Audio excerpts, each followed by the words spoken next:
Grants and Researchers is a card game for 3 to 5 players. Players assume the roles of researchers, managing and competing for research grants while increasing their academic reputation. The game consists of 2 decks of cards and several sets of colored reputation chips. Each player receives a set of reputation chips. During the course of the game, you will earn reputation chips by completing and scoring grants. The first player to have 20 reputation chips in play is the winner.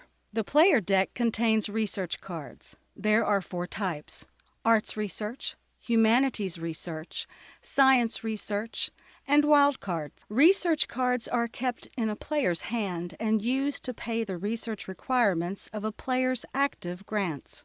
Arts, humanities, and science cards have an additional property.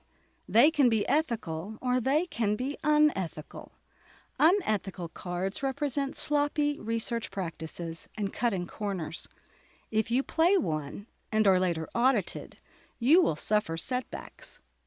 Unethical and unethical. I You lose can't do chips. that. Yep, Yeah. you lose a chip. Wild cards can be played as any research type. Additionally, they each have a special effect that is described on the card.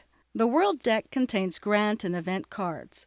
During play, a few of these cards will be revealed at a time, representing grant opportunities available for bidding and events currently affecting the game. Grant cards contain a few properties.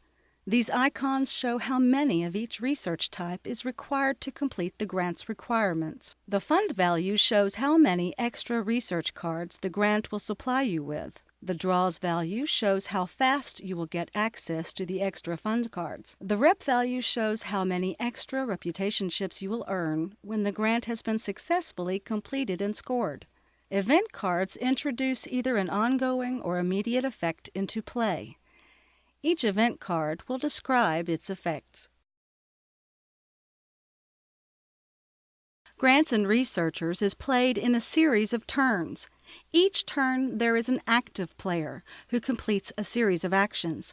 Then play passes to the adjacent player on that player's left, who completes the same series of actions on their turn. This process is repeated until one player is the winner. Let's briefly review the actions each player may take on their turn.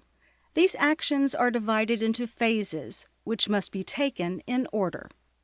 Phase 1. Score grants. If the active player has any completed grants in review, turn sideways, score them. The cards are discarded and the player earns new reputation chips equal to the rep value on the grant in question.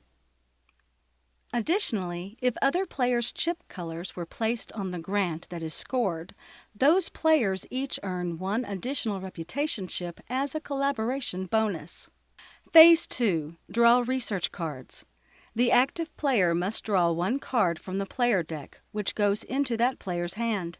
Additionally, if the player has any grants with existing fund cards, that player draws a number of cards from the fund equal to the draw's amount on that grant. Phase 3. Manage grants. This phase is subdivided into 3 different actions which can be taken in any order, as many times as the player desires. The current player may play research cards from their hand onto any of their active grants. The type must match the icons shown on the grant card, or be a wild card. The played cards are slid secretly underneath the grant so that other players cannot see if the cards are ethical or unethical. At least 1 card must be played to all of a player's active grants every turn. If this requirement is not made, the player permanently discards 1 of the reputation chips on that grant. If there are not any chips on the grant and all its played cards are discarded permanently. If all the requirements of the grant are met, the cards are turned sideways to indicate that the grant is now in review and vulnerable to auditing from other players until it is scored. The current player may propose a trade of research cards with another player. The ethical or unethical status of a card may not be mentioned in the trade proposals. Whenever a trade is made, the two players involved in the trade must select a reputation chip from their active grants or reserve and swap it with the other player. There is no gain or loss of reputation in this case, but the chip colors represent a collaborative association with the trading players. The active player may propose an audit of any other player's grants currently in review.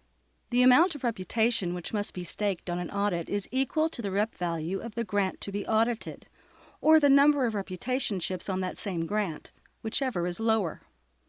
The auditing player may ask for assistance from other players at the table to gain additional reputation chips for the audit.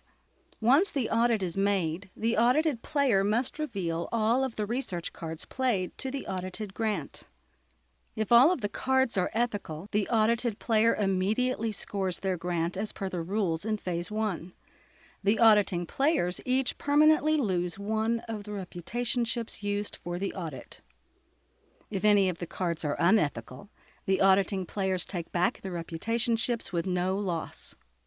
The audited player discards all unethical cards played to the grant and loses the associated reputation chips equal to the number of unethical cards.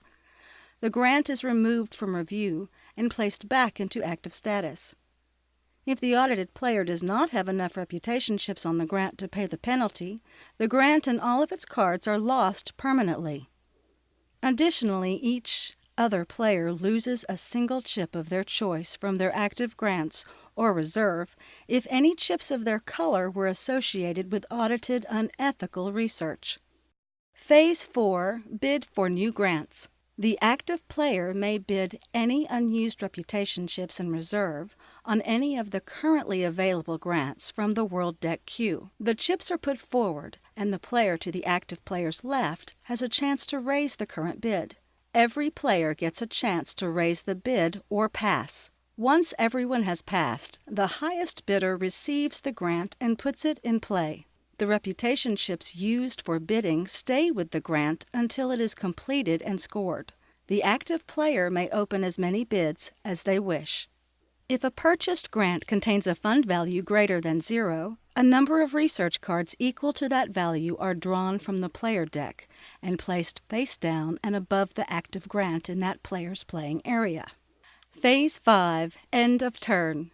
At the end of a player's turn, the World Deck cards are slid down one slot. The card occupying the last slot, if any, is discarded, and a new card is drawn from the World Deck to occupy the first slot. Any instant event effects are resolved immediately, and a new card is drawn afterwards. The first player to have 20 reputation chips in play wins the game. If no one has 20 chips in play, the game continues with the player to the left at Phase 1.